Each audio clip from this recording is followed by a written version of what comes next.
Winds have been anticipated to be around 140 miles an hour, and the rain is thought to be record-setting. Will be record-setting.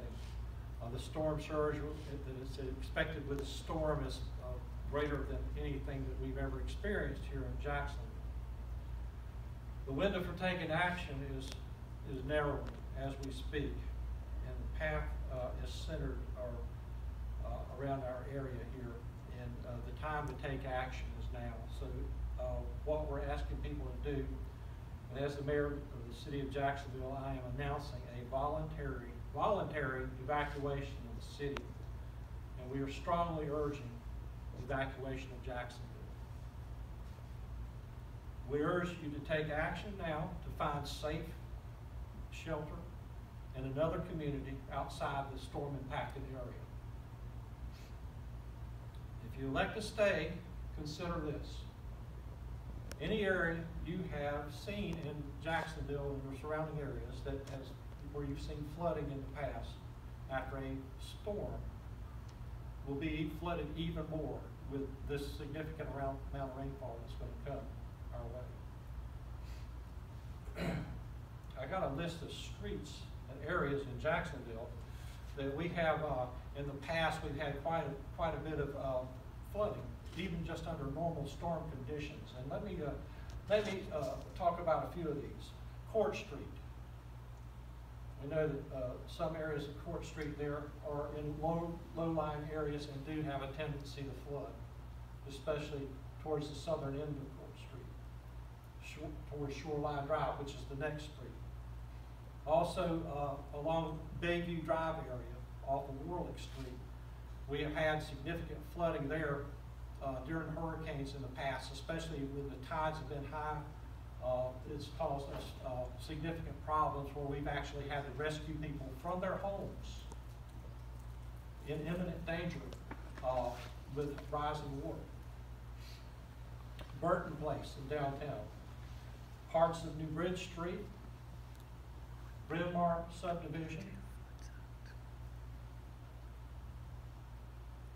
You'll see on this map here, some of these areas that are shaded in yellow. McDaniel Drive, parts of Gum Branch Road,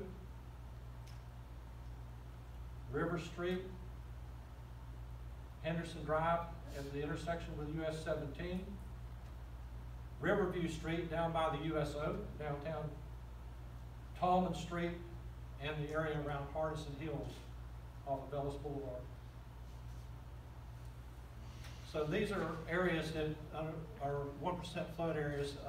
So we can imagine that the areas that you see outlined on this map are during normal storm-related rainfall. So you can use your imagination to expand that to what this significant amount of rainfall is going to cause as far as these areas are going to expand.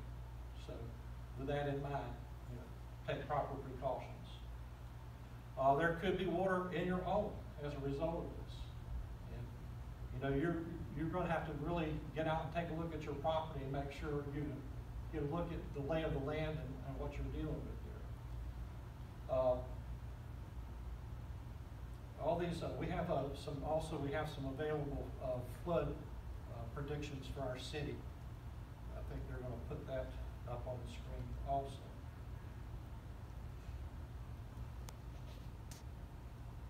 So new records, we're probably going to set some new records with this storm. And as far as rain, wind speed, and flooding, we're going to probably set some new records in Jacksonville. Any weaknesses in your home will be compromised by the wind. So be prepared for trees to fall. We've had a significant amount of rainfall this summer already. The ground still has a pretty high water table and still has some saturation. Luckily, we've had a little bit of a period of drying out. But still, looking back at what we experienced in 1996 with Bertha and Fran, especially Bertha, we had significant tree loss in Jacksonville and Oswego County. So You know, that's one of the things to think about around your home. You know, if you have trees that are in the fall zone of your home, those should concern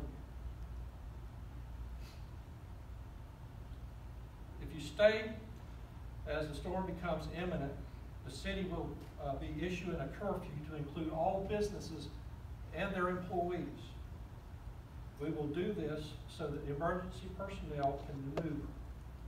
We want to prevent sightseers and keep people off the streets. During the storm and in the aftermath of the storm is no time for sightseeing. Be prepared also for this to be an extended event. The predictions are that this system could have a stall period. So this could be a 3 to 4 day event. So make sure that your valuable papers are in a secure, dry container, and make sure you have enough food for several days. And make sure you're prepared for being without power for weeks. We do have crews that are standing by to come to this area in order to address the power outages. But as we look at the past and how that went, it's not a quick fix. You know, the power companies just can't come in and throw a switch. There's a lot of work involved in getting the power back in operation. Also, make sure that if you're going to stay, and where you go when you stay, that you take plenty of water to last you 3 or 4 days or even longer. And also, don't forget those vitally important medications that you take every day. Make sure that you have them with you. Today and tomorrow, please take the time to secure all your yard furniture, all your garbage containers, and any other items that could easily go airborne with this heavy wind that we're going to get. A lot of the damage that's caused during a storm is caused by flying debris. So as long as we can secure a lot of that, maybe we can minimize some of the impact of the storm. If you're leaving, now's the time to take action. If you stay, make sure your place is safe and that your family, you and your family are prepared. Now, I understand some of the traffic out there now has picked up, it's gotten heavy. A lot of people are trying to get to safer places out of our community here. My advice to you, if you plan on leaving and driving away to another area, be patient. Take your time. You don't wait till the last minute where you have to hurry, because there is a significant amount of traffic out there, and we want to cut down on we don't want anybody injured during this storm event, but we sure don't want anybody injured as a result of the traffic mishap. Please, this is a huge and dangerous storm. Do what's right for you and your family. Be safe. Our city operations for non-essential services will close at noon on Wednesday, September 12th, 2018. And again, I can't say it enough. Be safe.